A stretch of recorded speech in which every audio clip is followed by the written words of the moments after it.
Game face on पे सभी को good morning, good afternoon, good evening, just समय भी आप ये देख रहे हैं। जल्दी से मुझे बता दीजिए कहां से देख रहे हैं और भारत के ड्रॉ को कैसे देखा आपने जो ओल्ड ट्रैफर्ड में हुआ।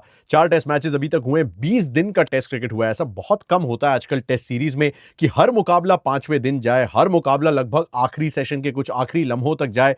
But once again this series just keeps on giving. बेहतरीन क्रिकेट देखने को मिला है, बेहतरीन भारतीय बैटिंग देखने को मिली पिछले टेस्ट मैच में, जहां पे एक समय एक असंभव लग रही स्थिति को न केवल संभव में तब्दील किया, बट उसके साथ साथ उम्मीद जगाई कि अभी तक सीरीज हाथ से गई नहीं है दोस्तों, अभी भी सीरीज में 2-2 की बराबरी की जा सकती है।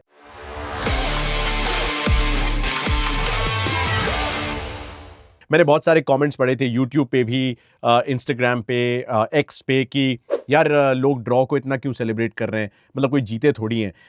I mean yes, absolutely right, moral victory और इस सब की बातें आजकल बहुत की जाती हैं, लेकिन हर टेस्ट मैच का एक कॉन्टेक्स्ट है, हर टेस्ट मैच के कुछ क्रूशियल पॉइंट्स हैं, क्योंकि आप उन पॉइंट्स को कमा के वर्ल्ड टेस्ट चैंपियनशिप के फाइनल में पहुंचना चाहते हैं। 3 वर्ल्ड टेस्ट चैंपियनशिप की साइकिल्स हुए हैं, उसमें से 2 में हम फाइनल में पहुंचने में सफल हुए। पिछली बार नहीं पहुंच पाए थे और जो अवे फॉर्म था हमारा, उस पर थोड़े से सवालिया निशान थे, तो उसको सुधारना है। Plus given the fact that एक यंग कैप्टन है 25 साल का, उसको दिया गया है शायद दुनिया के सबसे टफ असाइनमेंट्स में से एक, मतलब जिम्बाब्वे या फिर Bangladesh, with all due respect, के दौरे से भी शुरुआत हो सकती थी। बट अगर आपका पहला दौरा होता है साउथ अफ्रीका, ऑस्ट्रेलिया या फिर इंग्लैंड में, स्पेशली इंग्लैंड में, जहां पे आप 2007 से एक भी सीरीज नहीं जीते हैं। बड़े बड़े कप्तान हुए, सौरव गांगुली कभी नहीं जीत पाए, महेंद्र सिंह धोनी कभी नहीं जीत पाए, विराट कोहली बहुत करीब आए, नहीं जीत पाए, रोहित शर्मा को एक मौका मिला था वर्ल्ड टेस्ट चैंपियनशिप के फाइनल में, but unfortunately we couldn't get pass the line.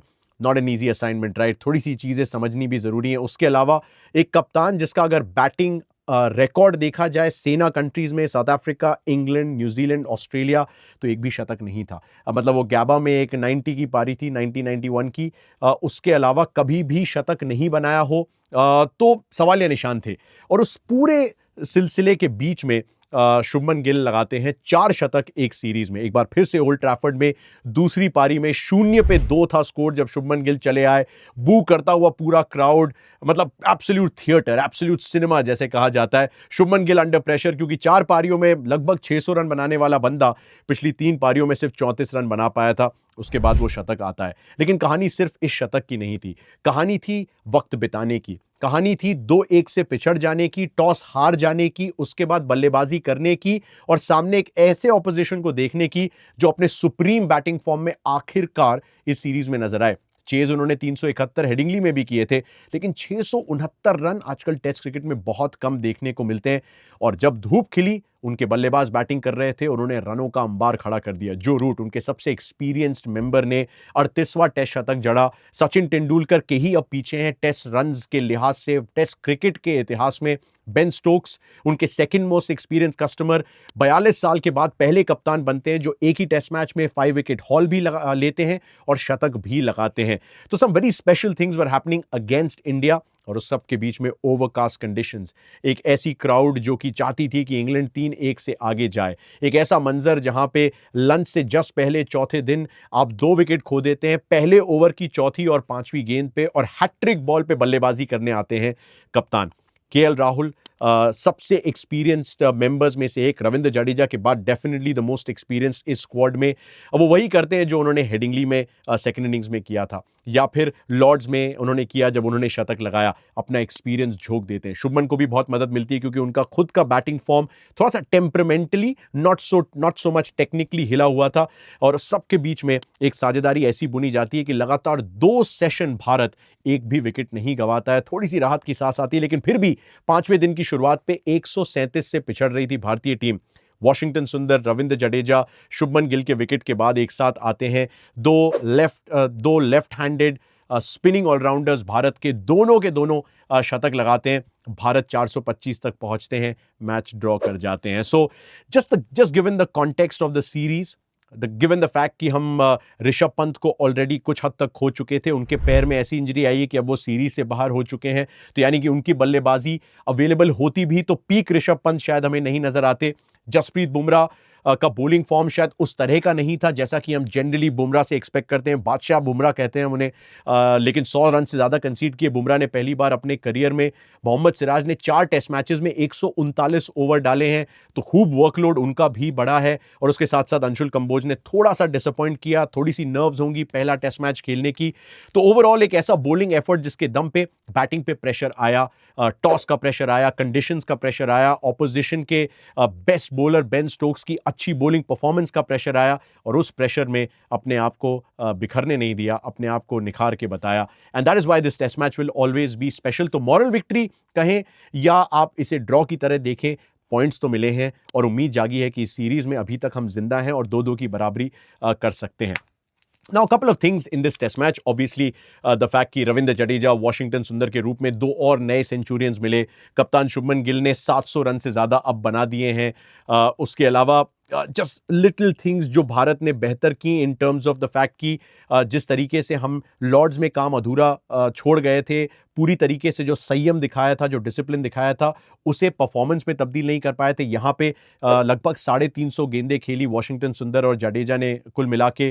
KL Rahul और शुभमन गिल ने मिल के लगभग 450 गेंदें एक साथ खेली। यानी कि भारत तैयार था कि इस अल्टीमेट फॉर्मेट यानी टेस्ट क्रिकेट की जो गरिमा है, जिसको जो सम्मान मिलना चाहिए, वो एग्जैक्टली उन्होंने दिया। रन बनाने और विकेट बचाने का जो परफेक्ट बैलेंस था वो ढूंढने में सफल हुए, क्योंकि अगर सिर्फ विकेट बचाने के चक्कर में लगे रहते तो कभी ना कभी इंग्लैंड की कंडीशंस में एक बॉल ऐसी आती है जब आपका विकेट ले जाती है। So all of that combined a fabulous performance. मैं आपकी राय जानना चाहूंगा कि आपने इस रिजल्ट को कैसे देखा। और अब चलते हैं ओवल की तरफ। लेकिन ओवल पे जाने से जस्ट पहले एक वाकया हुआ 5वें दिन के खेल के आखिरी आधे घंटे में, जहां पे एक समय 80s में थे वॉशिंगटन सुंदर, रविंद्र जडेजा। बेन स्टोक समझ गए थे कि अब 1-1.25 घंटे की बात बाकी है, हम बाकी के 6 विकेट भारत के नहीं ले सकते, तो हैंडशेक करने के लिए तैयार थे। बट ड्रेसिंग रूम से इशारा आया और रविंद्र जडेजा और वॉशिंगटन सुंदर दोनों ने यह डिसाइड किया कि हम तो अपने 100 बनाएंगे। अब बहुत सवाल इस पे उठेगा और मीडिया पे भी आई एम श्योर इस पे खूब चर्चा चलेगी, खासतौर से इंग्लिश मीडिया जो स्पिरिट ऑफ द गेम की इतनी बात करते हैं। तो मैं आपसे जानना चाह रहा था कि क्या उस समय वॉशिंगटन और जडेजा को कंटिन्यू करना चाहिए था? मैं ऐसा सोचता था कमेंट्री करते हुए कि यार, अगर आपने 300 गेंदें खेली हैं, इतनी तपस्या की है, इतनी प्रतिज्ञा आपने की है, इतना संकल्प दिखाया है, इतना डिसिप्लिन दिखाया है, और टेम्परामेंटली आपको इतना टेस्ट किया गया इन कंडीशंस में, असमतल उछाल उस क्रिएटेड रफ के बीचों बीच, तो आप क्यों ना अपने इंडिविजुअल माइलस्टोन की तरफ जाएं? स्पेशली वॉशिंगटन सुंदर, जिनका ये पहला टेस्ट शतक होने वाला था। इवेंचुअली जडेजा अपना 5वां शतक कंप्लीट करते हैं। इससे पहले 4 अर्धशतक ऑलरेडी इस सीरीज में लगा चुके थे। और वॉशिंगटन सुंदर हमेशा याद रखेंगे ओल्ड ट्रैफर्ड को, जहां पे उन्होंने अपना पहला टेस्ट शतक लगाया था। सो ऑल इन ऑल आपकी राय जरूरी है इसमें कि आप कैसे देखते हैं स्पिरिट ऑफ द गेम के डिस्कशन को, क्योंकि I am sure English media कहेगी it all turned out to be a big farce. मतलब ये क्या हो रहा है, मतलब एक कप्तान हाथ मिलाना चाहता है और आप अभी भी बल्लेबाजी करना चाहते हो। कोई स्कूल क्रिकेट थोड़ी है कि मतलब मैं तो पूरी बैटिंग करके जाऊंगा। Why not? आपने 1.5 घंटे जो है इतनी मेहनत की है इस सेशन में, उसके अलावा आपने लगभग 5 सेशन बैटिंग करके टेस्ट मैच बचाया। Why not get to your milestones? Let me know in the comments below. Oval test match की तरफ चलते हैं। इतिहास में भारत ने सिर्फ 2 बार इस मैदान पे जीत दर्ज की है, इंग्लैंड के खिलाफ। वर्ल्ड टेस्ट चैंपियनशिप का एक फाइनल हम इसी मैदान पे ऑस्ट्रेलिया से हारे थे, जिसका दर्द अभी भी थोड़ा बहुत होता है। ट्रेविस हेड ने उसमें शतक लगाया था, आपको याद होगा 2023 का वो वाकया। But apart from that, Anil Kumble का एक शतक ओवल के मैदान पे, केएल राहुल, ऋषभ पंत दोनों ने शतक लगाए थे 2018 के दौरे पे जब भारत यहां आई थी। बट अगेन ओवल में सिर्फ 2 जीत हैं आज तक हमारे पूरे इतिहास में। अब जीतना जरूरी है, क्योंकि सीरीज की स्कोरलाइन को 2-1 तक आप खींच के ओवल तक ले आए हैं, अब हारना नहीं है। कुछ इंटरेस्टिंग चीजें जो ओवल के मैदान में देखने को मिल सकती हैं, जैसे कि स्पिन को मदद, खासतौर से तीसरी और चौथी पारी में स्पिनर्स को मदद मिलती है। एक्चुअली इंग्लैंड के सभी ग्राउंड्स को देखा जाए तो ये एक ऐसा ग्राउंड है जो स्पिनर्स के लिए सबसे ज्यादा इफेक्टिव रहा है 2020 से लेके अब तक, यानी कि 5 साल के आंकड़े यही बताते हैं। उसके अलावा फर्स्ट इनिंग्स के रन्स तो इंपॉर्टेंट होंगे ही, इसलिए शुभमन गिल चाहेंगे यार एक टॉस जीत जाएं। अभी तक एक भी टॉस जीते नहीं है बतौर कप्तान, और ये आखिरी टेस्ट मैच है इस सीरीज का। एंड उसके अलावा इंग्लैंड जनरली ओवल में अब बहुत सक्सेसफुल रीसेंट ईयर्स में नहीं रहे। आई मीन इंडिया ने भी उनको पिछले दौरे पे यहां पे हराया था, which was our second victory here, and Sri Lanka से भी पिछले ही साल आई थिंक यहीं पे हारे थे। तो इंग्लैंड को भी अपने थोड़े से रिकॉर्ड दुरुस्त करने, प्लस उनके भी कुछ चीजों पे सवालिया निशान है, जैसे कि लियम डॉसन को खिलाया, लेकिन सेकंड इनिंग्स में विकेटलेस रहे। शोएब बशीर आउट हो चुके हैं सीरीज से। बेन स्टोक्स को पहले बैटिंग करते हुए काफ में दिक्कत आई, फिर लोअर बैक, फिर शोल्डर में प्रॉब्लम आ रही थी। अगर वो एज अ बॉलर उपलब्ध नहीं होते हैं तो बैलेंस कैसे ढूंढा जाएगा। बट उनके सवालों से ज़्यादा ज़रूरी है जो सवाल हमारे सामने खड़े हुए हैं। जसप्रीत बुमराह के बारे में कहा गया था वो सिर्फ 3 टेस्ट मैच खेलेंगे। उन्होंने हेडिंगली का टेस्ट मैच खेला, उन्होंने लॉर्ड्स में खेला और अब उन्होंने ओल्ड ट्रैफर्ड में खेल लिया। तो क्या चौथा टेस्ट मैच खेलने के लिए एक और पुश, क्योंकि सिर्फ 3 दिन का ही गैप है चौथे और पांचवें टेस्ट मैच के बीच में, या फिर अर्शदीप सिंह का डेब्यू आप देखना चाहेंगे? काफी समय से इंतजार कर रहे हैं, चौथे टेस्ट मैच से जस्ट पहले इंजर हुए थे, तो डेब्यू अंशुल कंबोज का हो गया। आकाशदीप ऐसा कहा जा रहा है कि फुली फिट एंड अवेलेबल हो जाएंगे इस टेस्ट मैच के लिए। मोहम्मद सिराज को तो कोई गिनता ही नहीं, उन्हें फिक्स डिपॉजिट की तरह लेता है। बंदा इतना पसीना बहाता है, इतना एफर्ट डालता है, भले ही थोड़ा सा अनलकी रहा हो, लेकिन इंटरनेशनल क्रिकेट में 2024 से अक्रॉस फॉर्मेट्स जसप्रीत बुमराह ने सबसे ज्यादा ओवर डाले तो मोहम्मद सिराज उसमें दूसरे नंबर पे हैं। लेकिन वर्कलोड मैनेजमेंट की बात सिराज के हवाले से बिल्कुल भी नहीं की जाती है।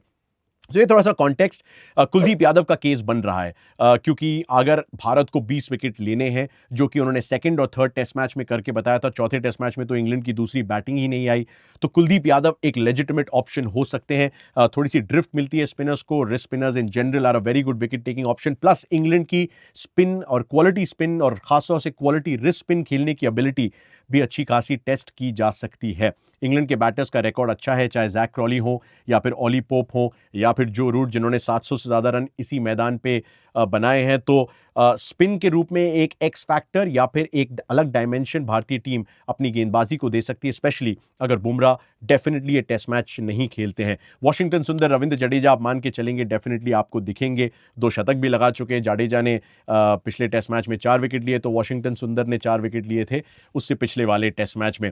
Rishabh Pant is going to be out of this test match unfortunately. वो जो पैर में फ्रैक्चर हुआ है उसकी वजह से अब उनके लिए सीरीज समाप्त हो जाएगी। उन्होंने अपना काम किया है, क्योंकि पहली पारी में बंदा चोट से उभरता हुआ, संघर्ष करता हुआ फिर भी अर्धशतक बना के गया। फाइटिंग स्पिरिट, कैरेक्टर से भरपूर वो टेस्ट मैच रहा और इसीलिए मेरे लिए हमेशा ये यादगार रहेगा, भले उसे हम विक्ट्री में तब्दील नहीं कर पाए हों। बट ड्रॉ बिल्कुल भी, वो अक्सर कहते हैं ना, डर के आगे जीत है, ड्रॉ के आगे जीत है, मैं कहना चाहूंगा। तो ऋषभ पंत नहीं तो शायद ध्रुव जुरैल, जो कीपिंग तो कर रहे थे बट बेचारे बैटिंग नहीं कर पा रहे थे क्योंकि इंजरी रिप्लेसमेंट की तरह आ रहे थे, अब शायद सीधे 11 में आ जाएंगे। तो you will expect Yashasvi Jaiswal, KL Rahul उनके फैंटास्टिक फॉर्म के दम पे। नंबर 3 पे साई सुदर्शन ने अर्धशतक लगाया था पिछले टेस्ट मैच में, तो वो आपको शायद फिर से दिखेंगे। 4 नंबर पे शुभमन गिल 700 रन को 850 900 रन की तरफ ले जाएं तो कमाल हो जाएगा। नंबर 5 पे शायद ध्रुव जुरैल ऋषभ पंत की जगह ले लें। 6 पे जाडेजा, 7 पे वॉशिंगटन सुंदर। हो सकता है कि मैनेजमेंट शार्दुल ठाकुर के बारे में ही सोचे, क्योंकि बुमराह के ना होने की वजह से और सिराज का वर्कलोड देखते हुए और प्रसिद्ध कृष्णा का मिला जुला फॉर्म और आकाशदीप की इंजरी कंसर्न और अर्शदीप के टेस्ट के 0 एक्सपीरियंस को मद्देनजर रखते हुए शायद अगेन इंडियन मैनेजमेंट सोचे नहीं यार, कुलदीप के बजाय शार्दुल के एक्सपीरियंस के साथ जाते हैं, क्योंकि वॉशी और जाडेजा के स्पिन ऑप्शंस तो हैं ही। और अगर ऐसा होता है तो शार्दुल ठाकुर के जस्ट बाय द वे 3 अर्धशतक हैं ओवल के ही मैदान पे। तो I will not be surprise अगर ऐसा होता है। आई वुड लाइक टू सी कुलदीप यादव। आप अपनी 11 जरूर बताइएगा, या कम से कम आपके बॉलिंग ऑप्शंस कौन से हैं वो जरूर बताइएगा, और उम्मीद कितनी है कि इस सीरीज में 2-2 की बराबरी हो सकती है, बताइएगा जरूर कमेंट सेक्शन में। जल्दी होती है मुलाकात, until then it's goodbye and let's celebrate a draw sometimes like a victory.